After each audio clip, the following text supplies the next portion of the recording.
Hello everyone, welcome back to another video. आज की इस वीडियो में हम सॉल्व करने जा रहे हैं एक्सरसाइज 2.2 का क्वेश्चन नंबर 15। और यहाँ पे हमारे सामने हमारा क्वेश्चन है, I have a total of ₹300 in coins of denomination ₹1, ₹2 and ₹5. The number of ₹2 coins is 3 times the number of ₹5 coins. The total number of coins is 160. How many coins of each denomination are there? यहाँ पे अगर देखें तो मेरे पास total 300 rupees है और coins में मतलब रुपीज मेरे पास ₹300 है टोटल में, और वो भी कॉइन्स की डिनोमिनेशन में जो कि है ₹1, ₹2 एंड ₹5। तो यहाँ पे मेरे पास इनके कॉइन्स हैं और इनका जो डिनोमिनेशन है वो हमें नहीं दिया हुआ, लेकिन हमें ऐसा बताया हुआ है कि जो नंबर है ₹2 कॉइन्स का जो नंबर है वो ₹5 के कॉइन्स से ज्यादा है, मतलब 3 टाइम्स है। तो यानी हमें काम करते हैं, जो ₹5 कॉइन्स है उसकी वैल्यू को हम x एज्यूम करते हैं, और जो ₹2 कॉइन्स है वो इसकी 3 टाइम्स है, यानी वो हो जाएगी 3x। और यहाँ पे जो ₹1 कॉइन्स है उसकी वैल्यू को काम करते हैं y एज्यूम कर लेते हैं। तो यहाँ पे हमें इनकी वैल्यू मिल चुकी है एक तरह से, बट अभी हमें क्या करना है, हमारे पास जो टोटल नंबर ऑफ कॉइन्स है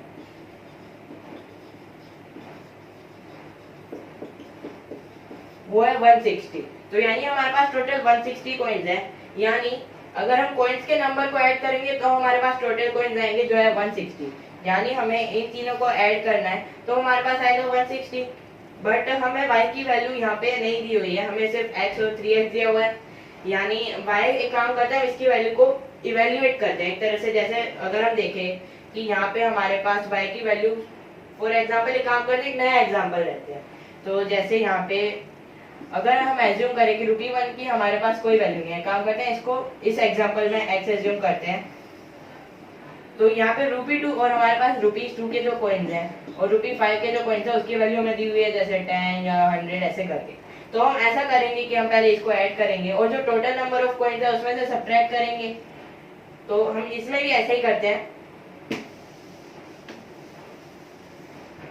कि हमें 3x और x को ऐड करना है और जो टोटल नंबर है उसमें से सब्ट्रैक्ट करना है। हम इसको ऐसा लिख सकते हैं कि y की वैल्यू हमारे पास है 160 माइनस 3x प्लस x, और यहाँ पे 3x प्लस x की वैल्यू हो जाएगी 4x, यानी y की वैल्यू है 160 माइनस 4x। अब हमें यहाँ पे y की जो वैल्यू है वो हमें मिल चुकी है और इसको हमें नोट करके रखना है, क्योंकि ये हमें आगे के इक्वेशन सोल्व करने में हेल्प करेगी।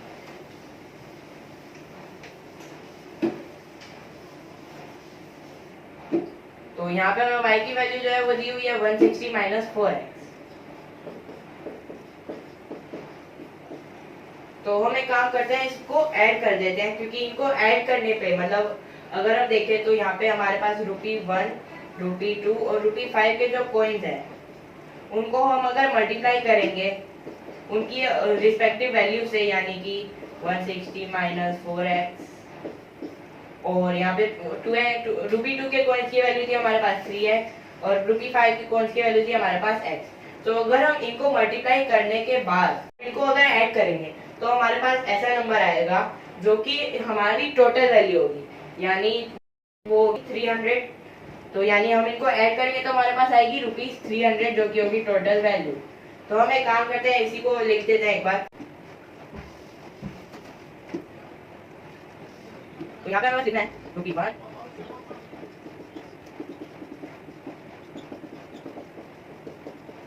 तो यहाँ पे हमारे पास हमारी इक्वेशन आ गई है कि हम इन तीनों को ऐड करने के बाद हमें फाइनल आंसर मिल रहा है 300। तो अब हमें बस इसकी वैल्यू को फाइंड करना है। तो यहाँ पे अगर हम देखें तो इसको इवैल्यूएट हम करें तो हमें पहले 1 को इससे मल्टीप्लाई करना है, उसके बाद इससे। तो 1 × 160 होता है ₹160, और ये हो जाएगा, तो अगर हम देखें तो 4x को भी अगर हम 1 से मल्टीप्लाई करें तो वो रहेगा 4x। अब यहाँ पे हमें 2 को अगर 3x से मल्टीप्लाई करेंगे तो वो हो जाएगा 6x, और यहाँ पे हम 5 को अगर x से मल्टीप्लाई करेंगे तो वो 5x ही हो जाएगा। तो यहाँ पे हम इसको ऐड कर देते हैं, यहाँ पे इसमें 5x, और यहाँ पे इनको ऐड करने के बाद हमारी वैल्यू मिल रही है 300। तो यहाँ पे हम इसको एक काम करते हैं, x वाले जो टर्म्स है उनका कर लेते हैं पहले। तो यहाँ पे हो जाएगा 6x प्लस 5x हो जाएगा 11x, और यहाँ पे 4x जो है ये सब्ट्रैक्शन में, मतलब इस माइनस का साइन है 4x के साथ, तो 11x माइनस 4x हो जाएगा। तो ये हो जाएगा 7x। तो यहाँ पे हमें मिल चुकी है इधर की वैल्यू, यानी 160 minus 7x, 160 plus 7x is equal to 300। तो यहाँ पे हमें क्या करना है, 160 को साइड 160 की हमें साइड चेंज करनी है। तो यहाँ पे ये अभी पॉजिटिव में, यानी अगर इसकी साइड चेंज होगी तो इसका साइन चेंज होगा, और ये पॉजिटिव से नेगेटिव हो जाएगा। यानी हम लिख सकते हैं, अगर हम इसको यहाँ से इरेज कर दें और यहाँ पे इसको ऐड कर दें, तो ये हो जाएगा 300 माइनस 160। तो 7x की वैल्यू हमें मिल चुकी है जो है 300 माइनस 160। अगर हम इसको इवेल्युएट करें तो हमारे पास आ जाएगी 7x की वैल्यू 140।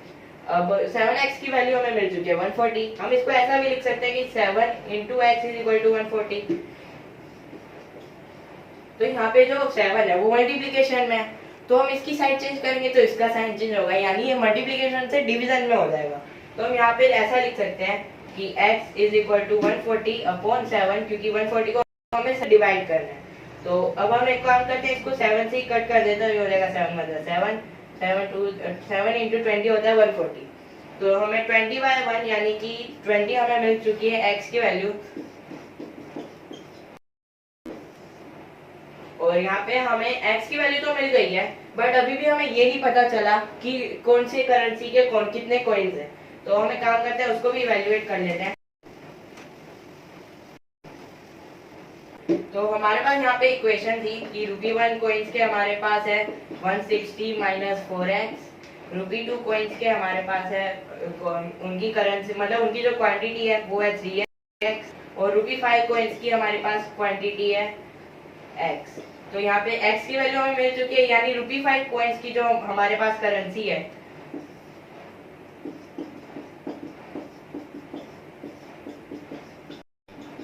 वो है 20, यानी ₹5 कॉइन्स की हमें वैल्यू मिल चुकी है 20। अब यहाँ पे ₹2 कॉइन्स है 3x, यानी 3x की वैल्यू अगर हम पुट अप करें 20 तो वो हो जाएगा 3 इंटू 20, और 20 इंटू 3 होता है 60।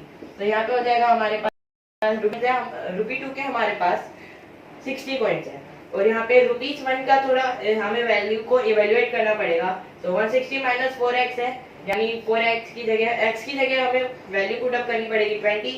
तो 4 इंटू 20 यहाँ पे हम अगर यहाँ पे 4 इंटू 20 हो जाएगा वो हो जाएगा 80। तो यानी ये बन जाएगा 160 प्लस 80 होता है 80, यानी ये ₹1 के हमारे पास 80 कॉइन्स है। अब हमें यहाँ पे कॉइन्स की जो वो क्वांटिटी है वो तो हमें मिल गई है, बट हमें अभी भी इसको वेरिफिकेशन करने की जरूरत है। तो यहाँ पे हम इसको अगर वेरीफाई करें तो यहाँ पे ₹1 को हमें इनको मल्टीप्लाई करना है और ऐड करना है, ताकि हमारे पास जो टोटल वैल्यू है 300 वो हमारे पास आ जाए। तो हमें क्या करना है, बस ₹1 इंटू 80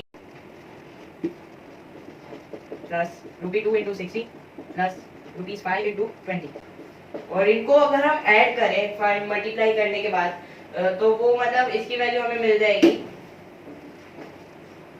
80 प्लस ₹120 प्लस ₹100। तो अगर हम 80 प्लस 120 करें तो वो हो जाता है 200, और 200 प्लस 100 होता है ₹300।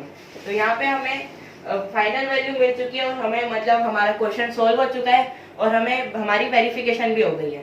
तो यानी हमारा आंसर जो है वो तो सॉल्व हो गया है, बट फिर भी अगर आपको कोई डाउट हो तो कमेंट में पूछ लेना, वो सॉल्व हो जाएगा। Thank you.